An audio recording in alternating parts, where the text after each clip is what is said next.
जय हिंद मेरे प्यारे बच्चों, कैसे हैं आप? उम्मीद करता हूं बिल्कुल ठीक होंगे। तो आज की इस वीडियो में मैं आपको बताना चाहूंगा the best time to study. जी हाँ, पढ़ाई करें तो पढ़ाई के लिए बेस्ट टाइम क्या है, क्योंकि मेरे पास में बहुत सारी कॉल्स आती है और बच्चे इस टाइम पे खासकर विंटर में कंफ्यूज हो जाते हैं कि उनको जो पढ़ाई है वो कब करनी है, सुबह करनी है, शाम को करनी है, किस टाइम पे करनी है। तो आज की वीडियो में लास्ट तक बने रहिएगा, क्योंकि इस वीडियो में मैं बहुत सारी ऐसी चीजें आपको बताऊंगा जो कि एग्जैक्टली वर्क करती है। ठीक है, आप किस तरह से आइडेंटिफाई कर सकते हो कि आपके लिए बेस्ट टाइम क्या होगा। ठीक है, तो शुरू करते हैं आज का सेशन। तो सबसे पहले अगर मैं बात बोलता हूं तो पढ़ाई के टाइम पे the first the thing you need to do is identify your most productive hours. बच्चे बोलते हैं कि सर सुबह पढ़ना है या शाम को पढ़ना है। अरे भाई, सुबह शाम जो भी है, आप ये देख लो कि आपके लिए प्रोडक्टिव क्या है। फॉर एग्जाम्पल, अगर मैं बात बोलता हूँ कि दिन में अगर आप अपने स्कूल कॉलेज में एंगेज हो, शाम को अपने ट्यूशन क्लासेस में एंगेज हो और उसके बाद में आपको लगता है कि मैं रात को पढ़ूंगा। हो सकता है रात को आप इतने ज्यादा उस टाइम पे एग्जॉस्टेड हो, बर्नआउट हो चुका हो कि आपका पढ़ाई में बिल्कुल मन ही नहीं लग रहा हो। ठीक है, तो क्या वो रात वाला प्रिंसिपल काम करेगा आपके लिए? या फिर मैं अगर बोलता हूं कि भाई आप लोग को सुबह उठ के चलना चाहिए, लेकिन आपको नींद ही लेट नाइट आती है, सुबह क्या उठ के जब आधी नींद में हो तो क्या आपके लिए वो टाइम सूट करेगा? नहीं करेगा। तो इसलिए आपको सबसे पहले आइडेंटिफाई करना है कि आपके लिए द मोस्ट प्रोडक्टिव आवर्स कौन सा होगा, कौन सा टाइम होगा। तो सबसे पहले pay attention to the times of the day when you feel the most alert, focused and energised. वो टाइम देखना है कौन से टाइम पे आप सबसे ज्यादा अलर्ट, सबसे ज्यादा फोकस्ड हो। और उसके बाद में क्या करना है, और जैसे मैंने बोला कि कुछ लोग को मॉर्निंग में पसंद है, कुछ लोग को नाइट आउल्स बनना पसंद है। तो बस ये आपके ऊपर में है कि आपको लगता है जो टाइम आपके लिए बेस्ट है। ठीक है, आप उस टाइम को आइडेंटिफाई करिए और टाइम बेस्ट कौन सा होगा जिसमें आप सबसे ज्यादा प्रोडक्टिव हो, सबसे ज्यादा आप एनर्जेटिक हो, किसी भी तरह का उस टाइम पे स्ट्रेस नहीं हो, किसी भी तरह का डिस्ट्रैक्शन नहीं हो। अब उसके बाद में आता है सबसे उसके बाद में सेकंड आपको क्या करना है, the time you will identify कि भाई कौन सा टाइम मेरे सही है। अब उसमें schedule your study sessions accordingly.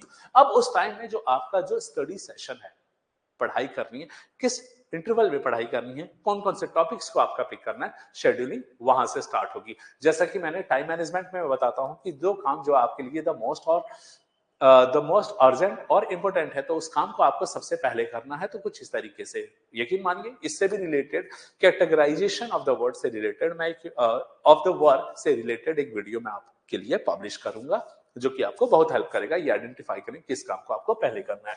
तो आपको क्या करना है कि जब आपने टाइम डिसाइड कर लिया कि कौन सा प्रोडक्टिव आ रहा है, तो अपने जो पढ़ाई का जो सेशंस है, duration during the times of this will help you to make the most of your energy and concentration. तो schedule your study in that particular hour. आपको कौन से सब्जेक्ट को, जैसे मैथ्स को पहले करना है, गेट को उसके बाद में करना है, तो उसके अकॉर्डिंग आप उसके लिए शेड्यूल कर लीजिए। अब उसके बाद में क्या आता है, कंसिडर योर डेली रूटीन। लेकिन हाँ, एक और चीज ध्यान देना है कि जो भी आप जो टाइम कंसिडर कर रहे हो, जो अपने लिए शेड्यूल जो बना रहे हो, ठीक है, और जो टाइम प्रोडक्टिव आवर्स, उसमें बहुत बार हो सकता है कि आपकी कुछ रिस्पॉन्सिबिलिटीज भी हो जो कि आपको पूरी करनी है। तो ध्यान रखेंगे कि वो रिस्पॉन्सिबिलिटी तो आपको उसमें डिलीवर अगर आए, तो आपको उस चीज को ये नहीं करना है कि आप उसको डिले कर दो, क्योंकि कुछ रिस्पॉन्सिबिलिटी ऐसे होती है जिसको आप अवॉइड नहीं कर सकते। तो यही है, take into account your daily routine and commitments such as work, school, family responsibility, and try to find out the time when you can study consistently without too many interruption or distractions. Right?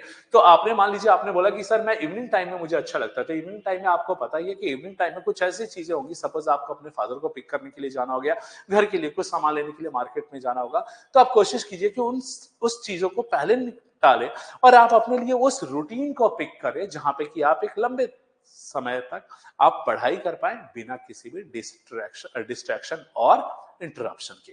तो इस चीज के बारे में आपको ध्यान देना है। उसके बाद में आता है avoid studying right before the bed. In generally it is not a good idea to study right before the bed, as it can interfere your sleep. It's the best to finish your studying at least an hour before bed time.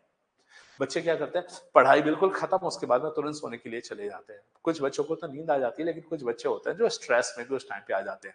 तो मेरी एक suggestion है कि जब भी आप पढ़ाई कर रहे हो, ठीक है, पढ़ने के बाद में मतलब कि कोशिश किया कीजिए कि late night, I don't prefer late night studies, क्योंकि लेट नाइट पढ़ना तो ऑब्वियस है पूरे दिन अगर आप अपने दिमाग को बाकी चीजों में लगाते हो तो रात को तो ऑब्वियस है कंसंट्रेशन में थोड़ा सा दिक्कत आएगा। तो इससे अच्छा है कि आप उससे पढ़ाई खत्म कीजिए, उसके बाद में आधे एक घंटे का टाइम वो थोड़ा सा एक फैमिली टाइम आप स्पेंड कीजिए, कुछ रिलैक्सिंग कुछ गाने आप सुन लीजिए ताकि आप एक तरह से स्ट्रेस जो है आपका जो बर्नआउट है वो खत्म हो जाए, जिसके बाद में आप आराम से सो जाओ। तो एक तरीका ये बढ़िया तरीका होता है, क्योंकि आप अगर सोच रहे हो कि आप पढ़ाई खत्म करके उसका तुरंत बाद सोने जाओ तो बहुत बार ऐसा होता है कि कुछ टॉपिक्स आपके माइंड में चल रही होती हैं, ठीक है, कुछ थॉट्स आपके माइंड में अगर चल रहे होते हैं उस टाइम पे, कुछ कंसर्न्स माइंड में चल रहे होते हैं, तो वो आपके जो स्लीप जो इंटरवल है उसको इंटरफेयर कर सकते हैं। तो इसलिए इस चीज को भी आपको अवॉइड करना है। और उसके बाद में आता है experiment with the different time.